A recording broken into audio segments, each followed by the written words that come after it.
Pet Lady no ar, comportamento e bem-estar animal.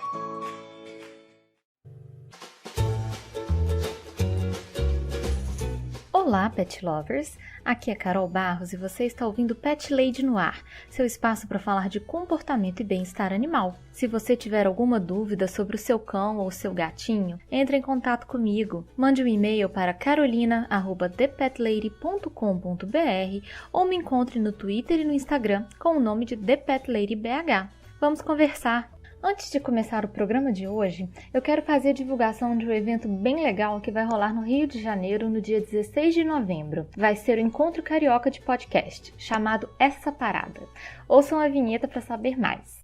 Tá sabendo dessa parada que vai rolar no Rio de Janeiro? Que parada? Essa parada é Encontro Carioca de Podcast. Cara, tô sabendo dessa parada não. Melhor tu ficar ligado. E quando é que rola essa parada? 16 de novembro, ao meio-dia, no Memorial Municipal Getúlio Vargas. Na cabeça do Getúlio? Essa parada, meu irmão, ali na Praça Luiz de Camões, sem número, na Glória. Tá sabendo? Pô, já é. Ainda vai ter comida. Ah, meu irmão, vou perder essa parada não. Ó, só não esquece de se inscrever no bit.ly/essa parada, porque vai lotar. Aí, eu não vou ficar de bobeira não. Vou seguir essa parada RJ no Face, no Insta e no Twitter. No episódio 10 do Pet Lady no ar, eu fiz um programa inteiro respondendo as perguntas que os ouvintes me mandaram pelo Twitter, pelo Instagram e pelo e-mail. Podem sempre me encaminhar as perguntas que vocês tiverem, tá bom? Da mesma forma que aconteceu naquele programa, hoje eu vou responder as dúvidas dos ouvintes de uma maneira mais objetiva, mas se vocês quiserem mais esclarecimentos, é só me procurar no Instagram e no Twitter que a gente converse e prolongue esse papo. A primeira pergunta que eu recebi, de várias formas diferentes, é a seguinte: os gatos precisam tomar banho e serem tosados? Via de regra, não. Gatos não devem tomar banho e nem serem tosados, a não ser que haja indicação do médico veterinário responsável por aquele gatinho. A verdade, pessoal, é que os gatos são animais autolimpantes.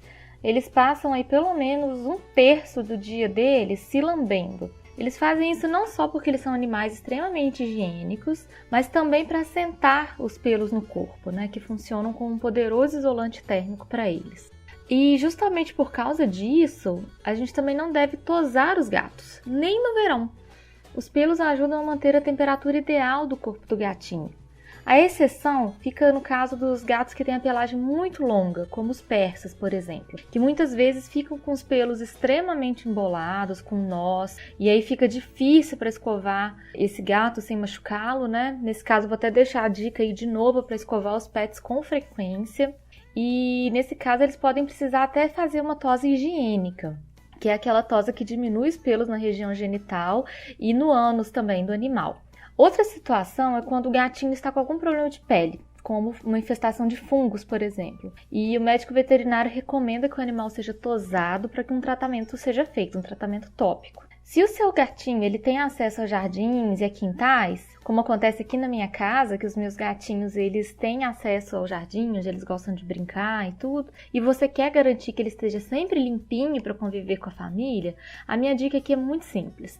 Passe um paninho ou uma toalhinha no seu gato quando ele entrar em casa e mantenha a escovação dos pelos como uma atividade diária, né? Você escová-lo todos os dias vai ajudar a mantê-lo limpo e vai criar esse ritual que é bem gostoso entre vocês.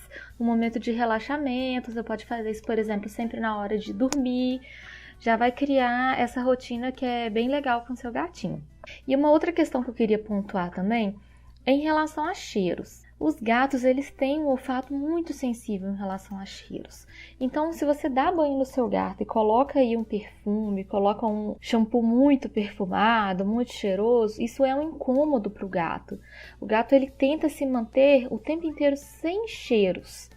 Isso vem aí da época que o gato era ainda um animal, né, selvagem, da natureza, e que ele não podia ter pelos, porque senão isso atrai ainda mais os predadores dele.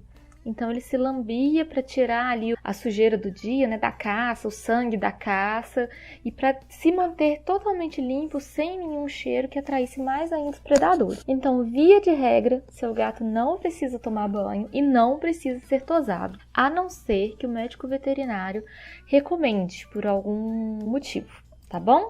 A próxima pergunta é a seguinte: qual alimento que nós não podemos dar jamais para os gatos? Excelente pergunta. Existem alimentos que eles são tóxicos e letais para os gatinhos e existem outros que são contraindicados porque fazem mal para a saúde dele no longo prazo, né? Que assim, que se o animal consumir muito daquele alimento, ele vai gerar um problema no longo prazo. Vamos começar então com o alho e a cebola. Tanto enquanto temperos como puros, eles não são bons para os gatinhos, justamente porque no longo prazo eles ocasionam anemia em felinos. O alho contém uma substância que se chama disulfeto de alopropila e a cebola uma substância que se chama alicina, que no longo prazo podem gerar anemia nos felinos. Outro alimento é o café. Ele estimula o sistema nervoso central. Acontece isso com a gente, claro, mas acontece isso com gatinhos. A bebida acelera muito o metabolismo e pode até gerar taquicardia em felinos que são hipertensos. Então é totalmente contraindicado, né? A cafeína ela funciona como um diurético, ela causa desidratação no gatinho. E se um gatinho ele ingere cafeína, ele pode ter uns sintomas de intoxicação, que são agitação, respiração acelerada, palpitações, tremores musculares, até convulsões. O chocolate e o chá também são alimentos proibidos para os gatinhos, tá? Eles contêm as substâncias teobromina e teína, respectivamente. E são substâncias que são extremamente prejudiciais para o organismo dos nossos gatos. Eles aceleram o pulso, podem provocar vômito, diarreia. No caso de ingestões grandes, isso pode ser até fatal. Inclusive, a gente sabe que chocolate é extremamente tóxico para cachorro também. Então, é um alimento que tem que ser cortado aí completamente do contato com os nossos bichinhos. Outro alimento tóxico que eu quero falar para vocês é a uva, que pra gente é tão gostoso e tão indicado, e pro gatinho não. Aí, independentemente da quantidade que for consumida, os gatos eles apresentam quadros de intoxicação grave ao comer uva. Os sintomas que aparecem: excesso de salivação, vômito, diarreia, fraqueza. Então, também é um alimento que deve ser cortado da dieta dos nossos gatinhos, tá bom? Uma dica também que eu quero dar para vocês é a seguinte: nunca alimente o seu gato com comida de cachorro, tá? Porque as necessidades nutritivas dos dois são extremamente diferentes. Os gatos, por exemplo, precisam de um elemento que é a taurina. Se não for ingerido nas doses ideais, pode gerar diversas doenças graves, inclusive levar um gatinho à cegueira, por exemplo, que já não é o caso do cão, né? O gato ele é o animal que a gente chama de distrito carnívoro. O gato é um animal que se alimenta de proteínas. O cachorro não. O cachorro se alimenta também de vegetais, de frutas.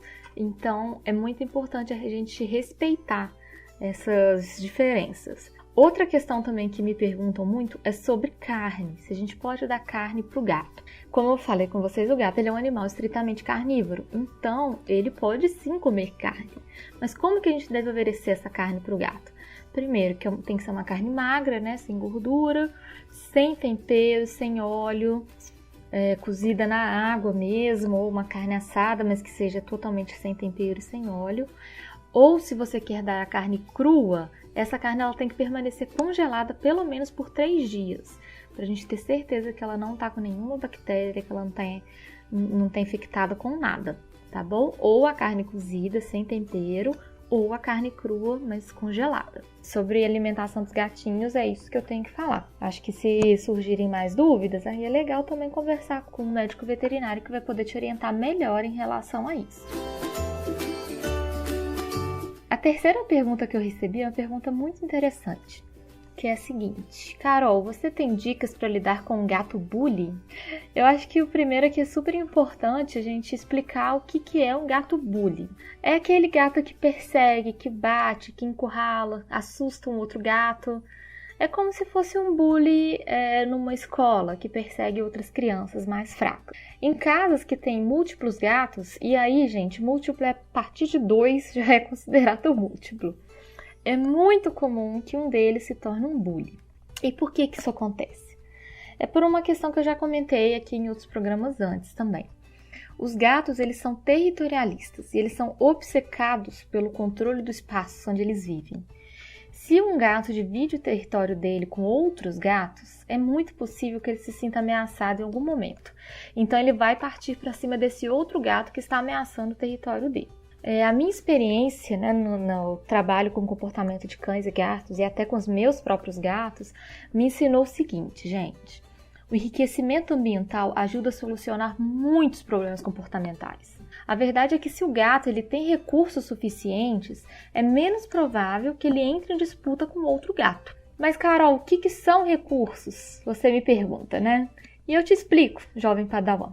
Recursos são comida, água fresca, a caixa de areia, os brinquedos, que são o equivalente à caça, o local de descanso e o mais importante, a liberdade de ir e vir. Isso é essencial para o gato. Quando se tem mais de um gato numa casa, é essencial oferecer recursos o suficiente para todos, justamente para que não haja disputa entre eles, que todo mundo tenha acesso a todos esses recursos. Um ambiente que é gatificado, que ele é feito para a vivência do gato, é muito raro que haja agressões e bullying. Inclusive, é super importante que a gente tenha caminhos para que todos os gatos possam se deslocar pela casa sem encontros desagradáveis, né? Justamente por isso é tão indicado verticalizar o espaço dos gatos, colocar prateleiras, colocar nichos. Dessa forma, assim, por exemplo, se um gatinho está se deslocando no chão, um outro pode usar as prateleiras e os espaços na parede. E assim todo mundo tem espaço. Voltando ao tópico do enriquecimento ambiental, é importante que a gente brinque com o gato todos os dias. Faça com que ele gaste essa energia de uma forma direcionada, correta, na caça, e que ele não gaste essa energia batendo nos irmãos. Né? Ofereça ao seu gatinho atividades para que ele se mantenha ocupado e satisfeito, e que ele não dispute recursos com os outros gatos da casa. Essa é a minha dica para a gente lidar com o gato bully. Dar atividade para ele fazer e também dar rotas de fugas para o gato que está sendo perseguido. Então, instalar prateleiras, instalar nichos, cantinhos de segurança, caixas, tudo isso que possa dar essa segurança também para o outro gatinho. Eu recebi também essa pergunta que eu achei muito legal, que é a seguinte: tem algum cuidado que devemos tomar quando o pet dorme com a gente na cama? Dormir com o nosso pet pode ser super gostoso, em geral né, gente? Mas alguns cuidados são necessários para a gente garantir que essa experiência seja boa para todo mundo, né? Para o pet e para nós também. O principal aqui é a gente ter certeza que a saúde do seu pet está sempre em dia. Ele deve estar sempre com as vacinas atualizadas, vermifugado, deve ter tomado os medicamentos contra pulgas e carrapatos. O que é importante aqui é a gente evitar a transmissão de zoonoses, que são doenças que passam do animal para o humano e do humano para o animal também. Problemas com fungos ou infestação de pulgas podem passar de um cãozinho ou de um gato para um ser humano, através do contato. E isso que é importante a gente evitar que aconteça. Esse daqui é o cuidado que é indispensável, né? A gente ter certeza de que o cachorro ou o gatinho está com a saúde 100%. E aí, em termos de limpeza, isso vai variar muito de acordo com o tutor. Eu, pessoalmente, acho interessante manter as patinhas dos cães limpas. Então, por exemplo, voltou do passeio da rua, pode passar um lenço umedecido ou uma toalhinha para limpar as patinhas. E no caso dos gatinhos, manter os gatinhos escovados. Tô voltando nesse tópico que eu já falei lá no começo do programa, para soltar menos pelo. Mas isso, pessoal, é só uma sugestão minha. Depende mesmo do seu gosto, do que você considera que é importante para você. E também é muito legal a gente entender que tem bicho que vai preferir dormir sozinho na caminha deles. E a gente tem que entender que às vezes esse espaço vai ser necessário. Já tem alguns estudos que demonstram que os cães, em especial, eles preferem dormir na caminha deles, eles dormem melhor. E às vezes a gente quer que eles durmam com a gente. Então é bom a gente sempre se perguntar se a gente está fazendo o melhor para o nosso bichinho também, né? Agora, a última pergunta do programa é a seguinte: como ter um gatinho em casa com uma pessoa que tem alergia, asma e bronquite? Que pergunta difícil, hein, pessoal? Vocês gostam de me colocar em situações difíceis, né, ouvintes? Então, eu não sou médica e eu também não sou veterinária. Então, eu vou falar com vocês sobre o que eu tenho conhecimento, sobre a parte que eu tenho conhecimento, tá bom? A alergia aos gatos, ela pode ser drasticamente reduzida com tratamentos específicos. Conheço pessoas que fizeram que tiveram bons resultados. Então, vale a pena procurar um médico alergista, conversar sobre essa possibilidade. E eu posso também dar outras sugestões que possam aliviar, né, as crises alérgicas no convívio com os gatinhos. Escovar diariamente o gatinho, de novo, terceira vez que eu falo isso nesse programa, ajuda a retirar os pelos mortos, o que vai diminuir muito os pelos soltos pela casa. Eu acho que é legal lembrar que o que causa alergia não são os pelos dos gatos, mas sim a saliva dele.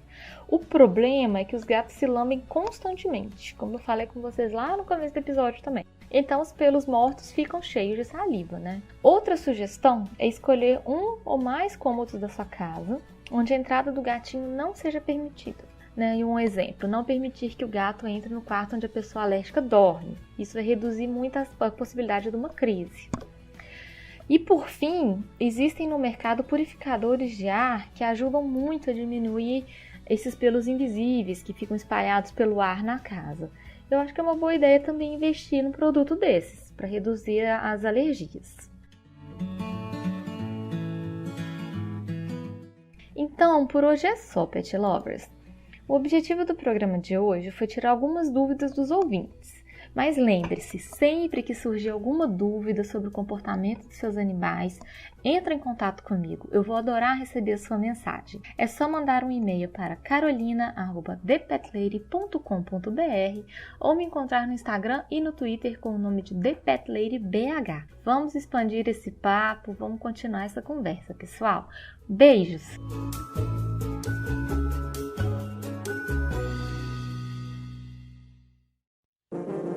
Este programa foi editado por Audi Edições.